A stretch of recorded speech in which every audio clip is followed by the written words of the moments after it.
Diz assim a palavra do Senhor: Vós sois o sal da terra, mas se o sal perder suas qualidades, como restaurá-lo? Para nada mais presta, senão para ser jogado fora e pisado pelos homens. Vós sois a luz do mundo. Não se pode esconder uma cidade situada sobre um monte.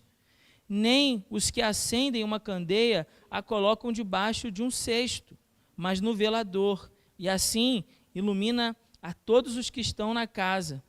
Assim resplandeça a vossa luz diante dos homens, para que vejam as vossas boas obras e glorifiquem vosso Pai que está no céu. Mantenha sua Bíblia aberta, mas vamos orar novamente. Pai, muito obrigado, Senhor, por essa porção da Tua palavra que nós acabamos de ler. Pedimos, ó Deus, que no nome de Jesus, tudo aquilo que nos impede de enxergar, tudo aquilo, ó Deus, que nos atrapalha de compreender o Evangelho de Cristo, seja retirado de nós. Que no nome santo de Jesus o Senhor perdoe os nossos pecados. E dê vista, Pai, a nós cegos, Senhor. Que no nome de Jesus brilhe sobre nós a luz de Cristo nessa noite, iluminando a nossa mente, o nosso coração, para compreendermos a Tua santa palavra. É o que nós te pedimos, em nome de Jesus. Amém. Os irmãos podem se assentar. Mantenha, por favor, sua Bíblia aberta, para que você possa ir acompanhando. Só para quem não estava aqui, eu vou repetir algumas coisas, né, para que a gente possa partir todo mundo junto. Afinal de contas, né, eu desejo que ninguém fique para trás. Então, mesmo que você não tenha vindo domingo passado, eu vou fazer um breve resumo do que é que esse texto está falando, para aí sim a gente poder entrar na parte que nos interessa da nossa reflexão hoje. Bom, esse texto faz parte do discurso inicial de Jesus no seu ministério, também chamado de Sermão do Monte, né? A gente chama de Sermão do Monte, embora não seja propriamente um sermão, mais um discurso. E nessa primeira parte, nesse capítulo 5, Jesus está falando sobre os fundamentos da verdadeira justiça. Preste bem atenção nisso, porque essa parte é importante para você entender o sermão. Jesus está falando sobre os fundamentos da verdadeira justiça, ou, em outras palavras, a natureza da verdadeira justiça, da onde surge a verdadeira justiça. A religiosidade dos fariseus e dos saduceus, que eram um grupo religioso, né, grupos religiosos ali do tempo de Jesus, era uma religiosidade insípida, sem gosto, sem sabor, sem graça, sem capacidade de transformar a realidade à sua volta. Era uma justiça artificial, baseada apenas nas aparências. Já os discípulos de Jesus devem ser diferentes. Segundo as palavras do seu mestre, a sua presença neste mundo deve transformar a realidade à sua volta. Então, do que essa sessão está falando? Do que esses versículos que a gente acabou de ler estão falando? Está falando que os discípulos de Jesus foram chamados para transformar a realidade à sua volta. É disso que está falando. Então, Jesus está fazendo um contraste também, não diretamente, mas indiretamente, sobre a religiosidade praticada naquele tempo, uma religiosidade insípida, uma religiosidade que não transforma ninguém, uma religiosidade sem graça, sem sabor, sem vida, uma religiosidade vazia.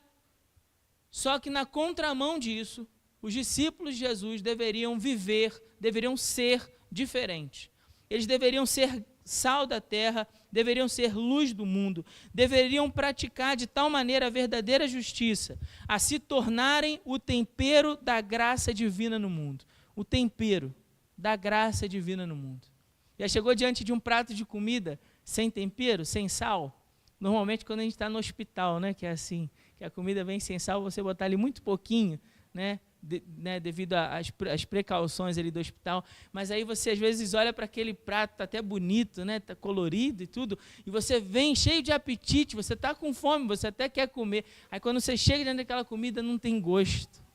Está faltando o quê? Está faltando sal, está faltando o tempero, porque nós falamos aqui domingo passado, porque o sal ele realça o sabor das coisas, o sal revela o sabor, nos permitindo perceber o gosto, o paladar.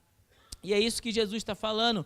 Os discípulos, eu, você, devemos ser sal da terra. Devemos agir nesse mundo de tal maneira a revelar o sabor, o gosto que a vida pode ter no meio de todo o desgosto, de todo o dissabor que existe no mundo por causa do pecado. Eu e você fomos chamados para ser esse tempero que Jesus pega assim, ó, e salpica a terra com sal. E esse salpicar da terra com sal é eu e você, mudando, transformando a realidade à nossa volta, fazendo com que as pessoas percebam o valor que a vida pode ter, o prazer que a vida pode ter quando vivida na presença de Deus. É isso que significa ser sal. A falsa justiça praticada pelos grupos religiosos de Israel, eles não glorificavam a Deus. Aquela justiça era uma justiça vazia. Não era capaz de fazer com que as pessoas enxergassem o Pai Celestial por meio das suas ações. Já os discípulos de Jesus são chamados para ser luz do mundo, para refletirem o brilho do seu Salvador aos que vivem em meio às trevas desse mundo caído.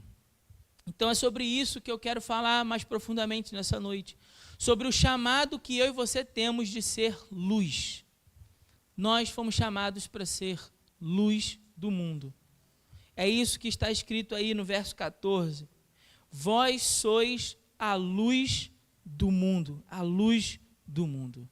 Assim como domingo passado nós falamos do que significa ser sal da terra, ser esse tempero divino no mundo, hoje nós vamos se aprofundar nessa segunda parte do texto. E para isso, vamos precisar também considerar as propriedades desse elemento luz, para assim compreendermos melhor a extensão da metáfora usada pelo mestre. No caso da luz, ao menos 3 características são importantes que devem ser mencionadas hoje aqui. A primeira é que a luz é radicalmente oposta às trevas. A luz é radicalmente oposta às trevas. Outra coisa é que a luz pode ser usada facilmente como guia em meio à escuridão. E por último, que a luz é útil para revelar perigos ocultos.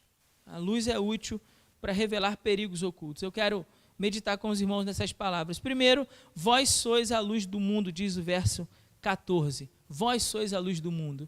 Mas é importante que a gente dê um passo para trás para entender isso. Para você não achar que a luz é você.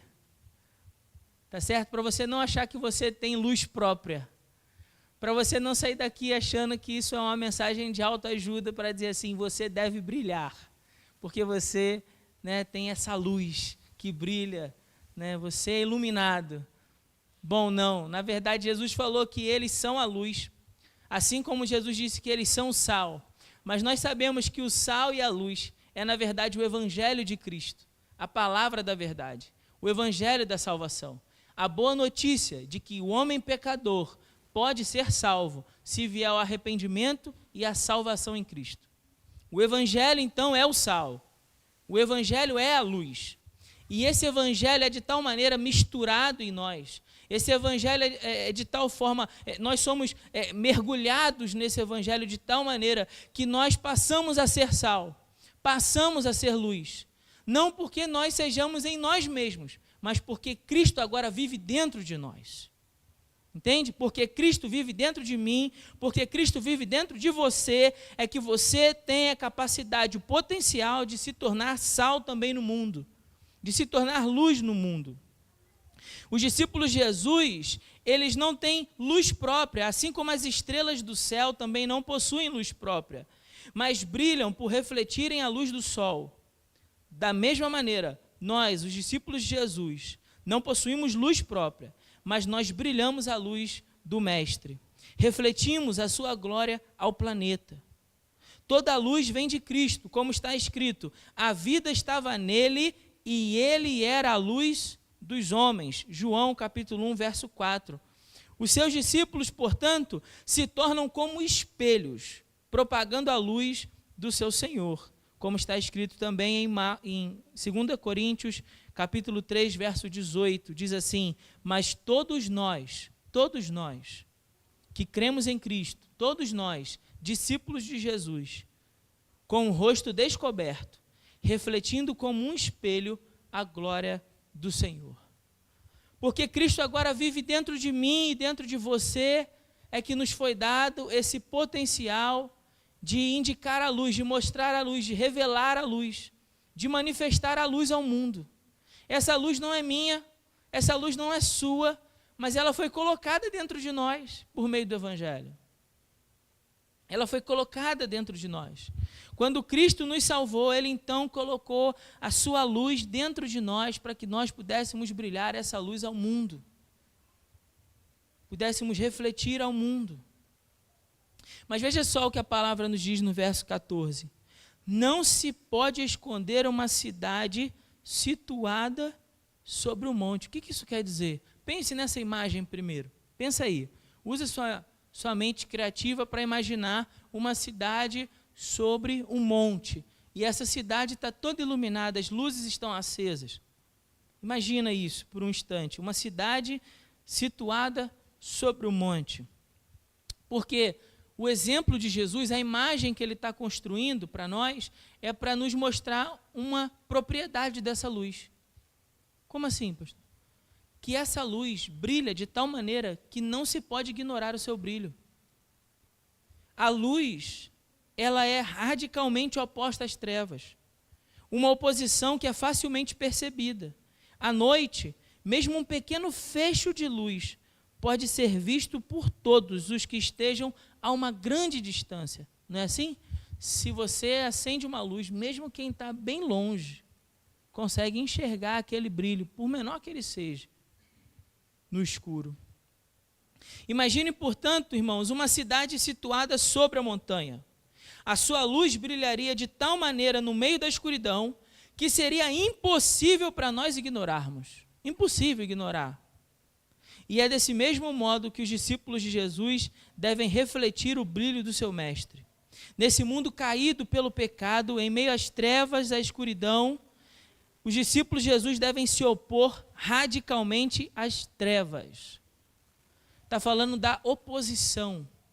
Da oposição. Veja só, quando Cristo diz que nós somos a luz do mundo, Ele está dizendo que nós devemos nos opor radicalmente às trevas desse mundo caído no pecado. O mundo vive sob as trevas do maligno. O mundo vive cego. Imagine por um instante que não tivesse luz no mundo inteiro. Não falo só da luz elétrica, mas da luz do sol também. Imagine como seria a vida, se é que ela poderia existir, sem luz. Talvez você tenha lembrado agora de Gênesis 1:2, não é assim? E a terra era sem forma e vazia, sob trevas, havia trevas sobre a face do abismo, e o Espírito de Deus pairava sobre a face das águas. O cenário é caótico, né? Sem forma e vazio, só a escuridão. Então, qual é a primeira ação de Deus? Criar o quê? A luz. A primeira ação criadora de Deus foi, e disse Deus, Gênesis 1:3, haja luz, e houve luz. A primeira criação de Deus. Agora pense, por que a primeira criação de Deus é justamente logo a luz? Ele ainda não havia criado os luminares. Você já reparou isso naquele texto? Não havia ainda criado o sol, as estrelas, a lua, mas já havia criado a luz. Imagine por um instante se nós vivêssemos na escuridão. Que vida terrível seria essa? Como eu disse, se é que seria possível viver, ela seria terrível. Nós não poderíamos discernir a beleza das coisas. Não poderíamos discernir as cores, nem as pessoas. Não poderíamos discernir o caminho correto, nem os perigos desses caminhos. Nós estaríamos entregues à total escuridão. Mas aí Jesus, quando ele fala sobre essa cidade, que ela é construída sobre um monte, e ela é iluminada de maneira que todos possam ver, ele está dizendo, vocês precisam brilhar, mesmo no meio das trevas que esse mundo vive. Vocês precisam refletir a glória de Deus para esse mundo pecador. Vocês precisam ser como uma cidade sobre um monte. Não se pode ignorar sua luz. Assim também deve ser a minha vida e a sua, brilhando radicalmente oposto à treva. Mas como, pastor? Pelo discurso, pela fala. Já expliquei isso domingo, vou explicar de novo. Não, porque veja, os grupos religiosos no tempo de Jesus é que tinham essa distinção por uma série de comportamentos e pelo discurso. Jesus não está falando assim, olha, vocês devem fazer e aí vocês vão ser luz. Vocês devem ter, e aí terá luz. Não, ele fala, vocês devem ser luz, vós sois luz. É a luz pelaquilo que nós somos em Cristo, pelaquilo que nós fomos transformados em Cristo. Isso é muito mais do que o discurso. Isso é muito mais do que alguns costumes aprendidos na igreja.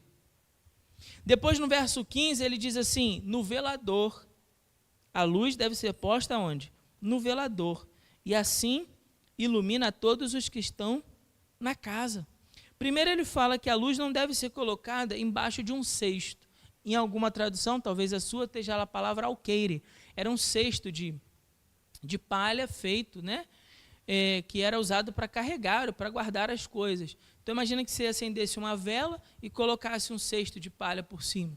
Não seria útil, né? A utilidade da luz está que você acenda aquela lanterna, não é isso? E coloque ela em cima, em algum lugar, na parte de cima da casa, para que possa iluminar, para que aí então ela seja útil. É só você lembrar aqueles momentos lá que falta luz na sua casa. Né? Falta luz, você fica desesperado. Agora a gente tem o celular, né? Que aí acende a lanterna. Né? Mas quando não tinha o celular com a lanterna, a gente saía correndo para o armário para pegar uma vela lá e acender, colocar a vela, ainda botava um pirexzinho com água para não correr o risco de cair e pegar fogo, né? E a gente colocava lá ali em cima para que pudesse ter luz na casa, para que de alguma maneira a gente conseguisse se enxergar. E ele está falando sobre isso. E ele diz, a luz que é acesa, ela ilumina todos os que estão aonde? Aonde? A luz, verso 15, finalzinho. A luz é posta no velador e assim ilumina todos os que estão. Vocês podem repetir com convicção? Estão? Guarde essa imagem. Vou explicar. No meio da noite, é difícil andar com segurança, mesmo na nossa própria casa, não é assim? Você acorda no meio da noite, se não acender a luz, talvez você vai deixar o dedinho no pé do sofá. Ou você vai chutar alguma outra coisa, mas alguma tragédia vai acontecer. Ou faltou luz, a gente sai correndo para buscar a luz, porque mesmo na nossa casa, mesmo no ambiente que nos é familiar, é difícil andar em segurança se não tiver luz, não é assim? É difícil. Se falta luz, podemos facilmente tropeçar. Portanto, a luz possui uma grande capacidade de revelar para nós os perigos ocultos. Observe, por exemplo, o farol, uma estrutura, habitualmente uma torre, equipada com um potente aparelho óptico, dotado de fontes de luz e espelhos refletores, cujo facho é visível a longas distâncias.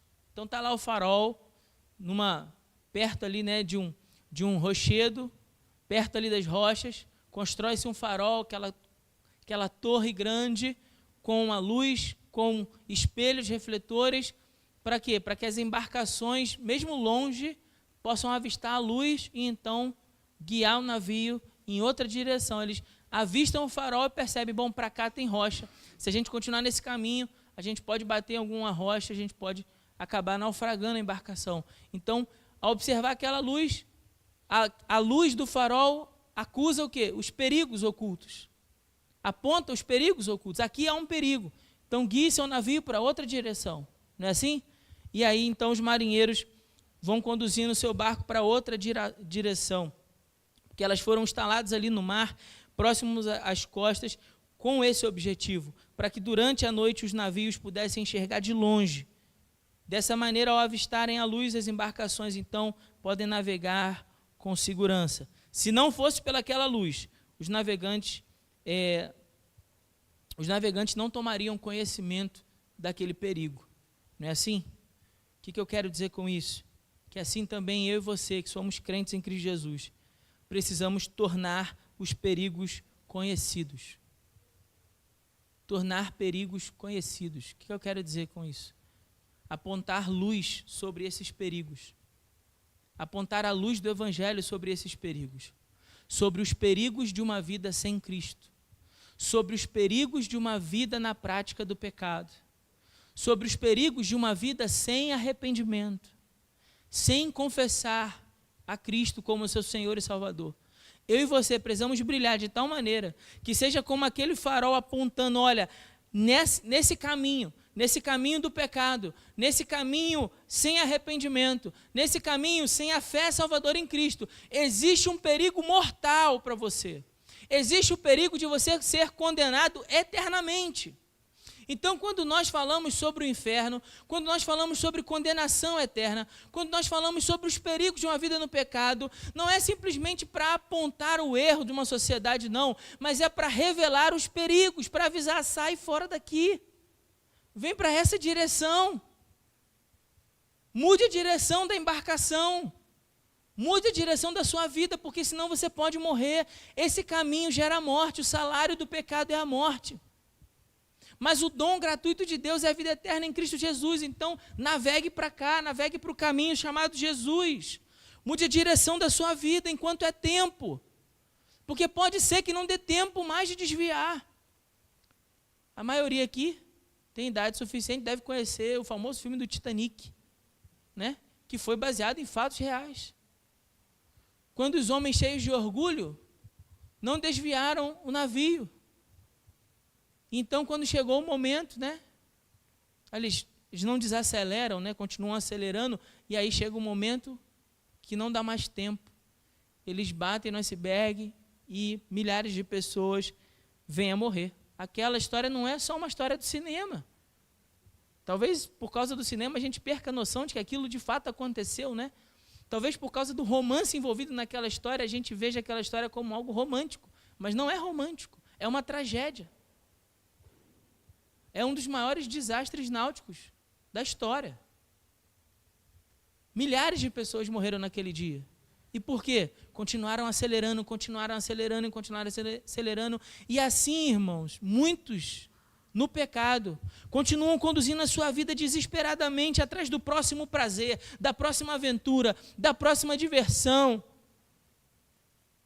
E se afundando cada vez mais, acelerando cada vez mais. É meu dever e é seu dever apontar a luz de Cristo e dizer, olha, nesse caminho você vai naufragar, nesse caminho existem perigos de morte, nesse caminho você pode ser condenado eternamente. Saia desse caminho, fuja desse caminho, venha para a luz que é Cristo Jesus.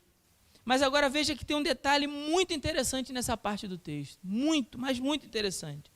Abra aí não apenas os seus ouvidos agora, mas o seu coração. Veja aí, ó, verso 15 diz assim no final, assim ilumina todos os que estão na casa. Na casa. Assim o crente precisa tornar conhecido os perigos, precisa tornar conhecido para os perdidos o caminho seguro que é Cristo. Mas a começar por onde? A luz está onde agora? Dentro de casa, percebe? Dentro de casa, observe bem as palavras, ilumina todos os que estão na casa. Diferente da imagem anterior de uma cidade, Jesus agora fala de um ambiente familiar. Então antes ele falou da cidade sobre o monte, agora ele fala assim, a casa. A luz ilumina a casa. A luz ilumina como a cidade. Não tem como ignorar. É radicalmente oposta às trevas. Mas a luz também ilumina revelando perigos e esses perigos se tornam conhecidos a começar dentro de casa. Nossos parentes também devem ser alertados sobre os perigos de uma vida sem Cristo. Nossos parentes, nossa família também deve ser alertada sobre a condenação eterna reservada para aqueles que insistem no caminho do pecado e insistem em não se arrependerem. Não devemos, portanto, negar a eles a luz que possa guiá-los através da escuridão. Se você não falar, deixa eu dizer uma coisa aqui muito importante, por favor, não abre só o seu ouvido não, abre o seu coração para o que eu vou falar. Porque isso é muito importante. A gente vive num tempo, na sociedade, em que você não deve falar nada, porque se você falar, ofende, não é assim? Então não fala nada não, porque senão as pessoas se ofendem. E em nome dessa boa convivência, e entre aspas aí nessa expressão, boa convivência, Nós negamos falar sobre coisas que são muito caras para nós. Nós negamos falar sobre coisas que são extremamente importantes que sejam ditas, em nome da boa convivência. Então, para que você não fique chateado comigo, eu evito tocar em determinados assuntos, ainda que a gente seja muito amigo, e talvez até parente, talvez até família. Tá certo? Vai ampliando aí a escala. Amigo, parente, família. Mas eu evito falar para você, porque eu não quero que você fique chateado comigo. Não é assim? Se eu falar, você vai ficar chateado comigo. E em nome dessa boa convivência, nós vamos deixar de tratar assuntos importantíssimos. Importantíssimos. Eu poderia dar vários exemplos aqui. Só que eu não quero dar nenhum para não ficar com esses exemplos na sua cabeça. Mais importante do que o exemplo que Jesus está dando aqui para a gente. Que é o quê? Que é a luz que brilha onde? Na casa. Na casa, você e eu, como luz, como discípulos de Jesus, precisamos revelar os perigos ocultos. Os perigos. Olha, meu irmão, eu preciso te dizer que aquele que não se arrepende do seu pecado e não os confessa a Cristo será condenado. Eu não quero te ver no inferno. Você pode até ficar chateado comigo, mas eu preciso te dizer que Cristo Jesus é o caminho seguro que leva o homem a Deus. Não existe outro caminho. Você precisa mudar a sua vida. Eu não estou falando isso para você achar que eu sou melhor do que você, não. Eu não estou falando isso para você achar que eu tenho o que você não tem. Ou que eu sou o que você não é. Eu estou te falando isso porque é a verdade da palavra de Deus. Você pode aceitar ou não. Você pode abraçar ou não. Mas eu digo para você que se você aceitar o Evangelho de Cristo, a sua vida pode ser transformada no nome de Jesus. Eu não posso negar você. Porque é como se você visse alguém se afogando e se negasse a lançar o bote, a boia. Estamos constantemente na nossa casa, vendo pessoas caminhando a passos largos para o inferno, mas você não fala. Você não trata conversas difíceis. Você não diz o que precisa dizer. Porque é sempre mais fácil varrer essas coisas para debaixo do tapete, fingir que elas não existem. Irmão, em nome de Jesus, isso não é vida. Isso não é a verdade do Evangelho. A verdade do Evangelho deve trazer luz ao que está errado. Eu não estou falando aqui de você ficar importunando o tempo todo seus familiares, não. Mas eu estou falando aqui de ter conversas sérias. De ter conversas sérias, coisas que precisam ser ditas. Filho, filha, marido, esposa. Olha, eu preciso dizer uma coisa a você. Esse caminho que você está levando é um caminho que vai te levar à condenação eterna. Não existe outra maneira segura de viver essa vida que não seja em Cristo. Cristo é o único caminho que leva a Deus. Então, assim como eu também, pecador, preciso me arrepender dos meus pecados, confessar a Cristo como meu Senhor e Salvador, você também precisa enquanto é tempo. A gente não vai ficar aqui para sempre, não. Precisamos tratar conversas difíceis assim. Precisamos falar. Não podemos negar a eles. Não podemos negar a eles a luz que possa guiá-los através dessa escuridão em que estão vivendo. Para que vejam as vossas boas obras e glorifiquem ao vosso Pai, é o que diz o verso 16. Assim resplandeça a vossa luz diante dos homens. Está falando aqui de testemunho. Testemunho, resplandeça a luz diante dos homens. Saiu da casa, agora está no meio aonde? Da rua, da vida, do dia a dia, da sociedade, das relações. Saiu da casa, está no ambiente social. E no ambiente social continua iluminando. No ambiente social continua refletindo a luz de Cristo. E os homens veem, os homens observam, e os homens glorificam o vosso Pai. Outra característica que Jesus está mencionando aqui da luz é que ela pode ser facilmente usada como o guia no meio da escuridão para iluminar o caminho. Para iluminar um caminho. Para iluminar o caminho. Da mesma maneira, os discípulos de Jesus devem viver como o seu mestre, viver como Jesus, para que através das suas relações mostrem ao mundo que ele é o único caminho. Falei aqui domingo passado, a vida cristã não é uma vida que se vive no monastério, longe das pessoas, não. A vida santa é a vida vivida no meio das pessoas. A vida cristã deve ser vivida no meio do povo, das pessoas, de gente. Só podemos nos tornar luz para outros, porque um dia Jesus nos tirou das trevas do pecado. Jesus nos tira das trevas e nos levou para a sua maravilhosa luz, como está escrito em Colossenses 1,13. Ele nos tirou do domínio das trevas e nos transportou para o reino do seu Filho amado. Foi nesse momento que Cristo, então, pôs o seu brilho dentro de mim e de você, para que essa luz pudesse ser manifesta ao mundo. E agora, se nós vivemos como Jesus, brilharemos como luzes, apontando a direção correta para os outros, possibilitando que os perdidos possam encontrar o caminho chamado Jesus. Todo aquele que já esteve perdido compreende a importância de ter alguém que lhe aponte a direção correta. E é por essa razão que você também precisa deixar que a luz de Deus brilhe através de você, para que outros percebam qual é a direção que eles devem seguir. Pastor, do que você está falando? Não entendi. Estou falando de testemunho. Estou falando de você viver uma vida santa. Estou falando de você viver radicalmente oposto às trevas em cada uma das tuas relações. E dessa maneira as pessoas observam você, elas veem as suas obras e então elas glorificam a Deus. Porque existe luz nesse mundo caído. Percebe? Elas veem. Olha o que Jesus falou.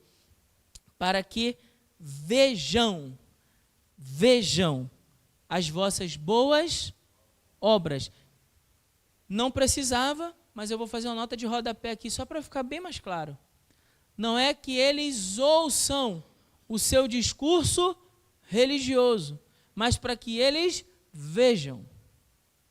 Lembra que eu falei no final do sermão do domingo passado, quem estava aqui? É a sua melhor pregação. Quando? Sua melhor pregação sobre família. Quando? Quem lembra? Ninguém lembra? Quando você trata bem seu cônjuge. Eis a sua melhor pregação sobre família. O melhor discurso sobre família. Como? Quando eu trato bem a minha família. Quando eu trato bem minha esposa. Quando a esposa trata bem o marido. Quando o pai trata bem os filhos. Não é assim? Esse é o melhor discurso sobre família.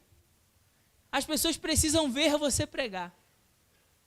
Olha o que eu estou dizendo. As pessoas precisam ver você pregar. Não estou falando delas ouvirem você pregar. Ver você pregar sobre casamento, tratando bem seu cônjuge. Ver você pregar sobre família, tratando bem seus filhos. Ver você pregar sobre justiça, tendo relações honestas. Sem tentar levar vantagem em tudo, sem buscar um atalho, sem jogar sujo. Elas precisam ver você pregar sobre o amor, amando. Elas precisam ver você pregar sobre o perdão, perdoando. Servindo. Ajudando os outros a carregar os seus fardos. Para que elas vejam e ao ver, elas glorifiquem a Deus dizendo assim: esse homem, essa mulher possui o brilho de Jesus. Possui o brilho de Jesus. Ele é como um farol, ela é como um farol. Não só apontando e revelando os perigos, mas também indicando a direção correta, o caminho é Jesus. A direção a seguir é Jesus. É dessa maneira, irmãos, veja, olha, você pode chegar lá na sua casa e você pode ter o discurso mais eloquente sobre o pecado, o discurso mais eloquente sobre o evangelho e argumentos maravilhosos sobre como os seus parentes, a sua família precisa se arrepender dos pecados e vir a Cristo. E nunca eles se arrependerem dos seus pecados e virem a Cristo. Nunca eles serem convencidos do evangelho de Jesus. Agora, olha que maravilhoso e que confortante é para nós, Jesus falando essas palavras. Porque por mais que eu não saiba falar como devo, Jesus está dizendo que eles poderão ver. Pastor, mas eu não sei falar, eu não sei como falar, eu não sei como dizer isso. Eu lembro sempre de uma história que me tocou muito, do meu pastor Álvaro Trindade, quando ainda era vivo. Foi professor do Velho Testamento no seminário, e ele dizia assim, que ele aprendeu o valor de ler a Bíblia, porque todos os dias ele via o seu pai lendo a Bíblia.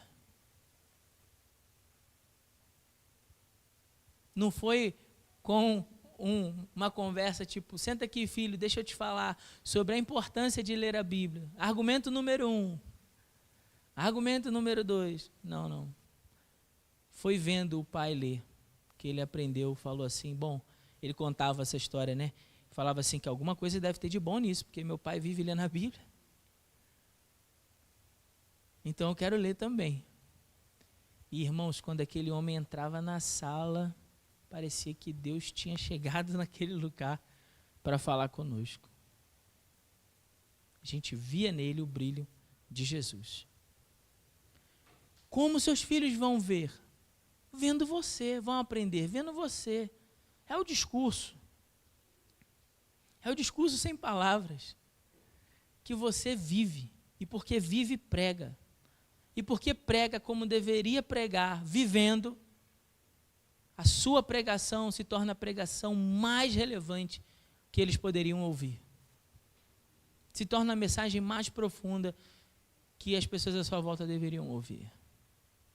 Vendo você, observando você, e então percebendo, não, existe um Deus, existe um Cristo, brilha a sua luz sobre essa pessoa, ela aponta a direção e o caminho. Qual é a grande ideia então desse texto? Os discípulos de Jesus, e aí eu me refiro desde o 13 até o 16, os verdadeiros discípulos de Jesus estão nesse mundo não para se tornarem parecidos com o mundo, mas para transformarem a realidade à sua volta. Nós não fomos chamados para ser como o mundo, irmãos. Nós fomos chamados para viver em radical oposição ética. O Evangelho de Cristo é o sal que salga. O Evangelho de Cristo é o que dá sabor à vida, no meio de todo o desgosto que existe no mundo por causa do pecado. É o Evangelho que nos permite perceber e desfrutar os prazeres que a vida pode ter ao lado de Cristo. É o Evangelho também que ilumina todo homem que vive sobre as trevas do pecado, que dá vista ao cego no meio da sua escuridão. É o Evangelho que brilha e que, como brilha, brilha dentro dos filhos da verdadeira justiça. Brilha dentro de mim e dentro de você. Quero propor aos irmãos 3 coisas práticas para você fazer a partir desse texto. 3 aplicações práticas. Primeiro, toda transformação provocada pelo Evangelho deve começar primeiro aonde? Em nós. E a partir de nós, alcançar os outros. Deu para entender? Você é sal, você é luz, você foi chamado para transformar o mundo. Essa transformação começa por você se tornar sal, por você se tornar luz. Em outras palavras, você é transformado em sal e luz pela mensagem, para que então possa transformar o mundo à sua volta. Em primeiro lugar, Deus trabalha em nós, para só então trabalhar através de nós. Não adianta querer ser sal e luz, se você ainda não se tornou sal e luz. Segundo, nós devemos nos esforçar para conservar na sociedade os valores do reino de Deus. E fazer isso não apenas por meio do discurso, mas sim pela prática da verdadeira justiça, pela manifestação daquilo que somos, sal da terra, luz do mundo, uma diferença ética radical com o mundo caído. É este testemunho de vida na presença de Deus que é capaz de impactar a vida daqueles que nos cercam, encorajando-os a que também assumam um compromisso ao lado de Cristo. É quando você vive a verdadeira justiça que você encoraja outras pessoas a que tomem uma decisão por Jesus. É quando você vive o Evangelho de verdade que você encoraja a sua família a tomar uma posição por Cristo. Entende? É assim que nós conservamos os valores do mundo, os valores do reino de Deus no mundo. Como? Vivendo esses valores. Vivendo esses valores. Eu não só falo sobre oração, eu preciso orar. Eu não só falo sobre a palavra, eu preciso ler a palavra. Eu não só falo sobre honestidade, eu vivo uma vida honesta. Eu preciso não só falar sobre essas coisas, mas viver essas coisas. E aí as pessoas à minha volta vão sendo impactadas por isso. As pessoas vão passando a perceber, vão dizendo, olha, alguma coisa mudou, porque ele está diferente. Ela está diferente. E não é mais o mesmo. Por último, nós não iremos dar sabor à vida, nem muito menos iluminar o mundo. Vou repetir. Nós não iremos dar sabor a essa vida e nem iluminar o mundo se nós nos mantivermos presos na geografia dos nossos espaços religiosos. O sal não pode salgar dentro do saleiro, bem como a luz não pode iluminar embaixo do cesto ou embaixo do alqueire. A vida cristã deve ser vivida no meio das pessoas. Os discípulos de Jesus devem viver em santidade em meio aos mais diferentes relacionamentos que desenvolvem. Não adianta você querer ser sal e luz se você não dá nem bom dia para o seu vizinho porque ele é macumbeiro. Não adianta você querer ser sal e luz se você não trata bem as pessoas. Não adianta você querer ser sal e luz dentro de casa ou dentro da igreja apenas. Não, não. Nós fomos chamados para ser sal e luz. O sal só salga fora do saleiro, a luz só ilumina em cima e não no cesto. E assim também eu e você, a nossa vida, ela só contribui para a transformação da sociedade quando nós nos relacionamos com as pessoas, das mais diferentes. É no meio desses relacionamentos. Veja, Jesus nunca negou a sua presença à prostituta, ao endemoniado, ao publicano, ao fariseu, ao pescador, à dona de casa, à costureira, ao agricultor, ao soldado. Jesus nunca negou a sua presença, o seu relacionamento a essas pessoas. E às vezes, nós, o povo evangélico, de maneira geral, a gente parece que vive como ET, como extraterrestre, na essência da palavra, como se a gente não fosse da terra. Não, irmãos, a gente é daqui, só que nós somos sal. A gente não é terra da terra, a gente é sal da terra. Entende? Não somos um bando de pessoas alienadas. Somos pessoas que se relacionam. E é nessas relações que é percebida a nossa capacidade de salgar e de iluminar os outros. Os discípulos de Jesus devem viver em santidade nos meios dos mais diferentes relacionamentos. É assim que o sal salga e a luz ilumina. É assim que, de fato, eles fazem a diferença no mundo. É assim, vivendo junto, se relacionando junto com as outras pessoas, não negando a sua presença, não negando o seu companheirismo, não negando a sua boa vontade aos homens, por mais que eles não creem da maneira como você crê, por mais que eles sejam diferentes de você, por mais que eles pensem diferente de você. E aí é justamente nesse relacionamento que essas diferenças servem não para a glória nossa, mas para que os homens vejam e glorifiquem a quem? A Deus. Pô, ali tem um camarada, sabe? Lá naquela sessão lá, tem um camarada que eu posso até não concordar com o que ele prega. Eu posso até não concordar com o que ele fala, mas eu tenho que admitir uma coisa para você, aquele camarada ali é crente de verdade.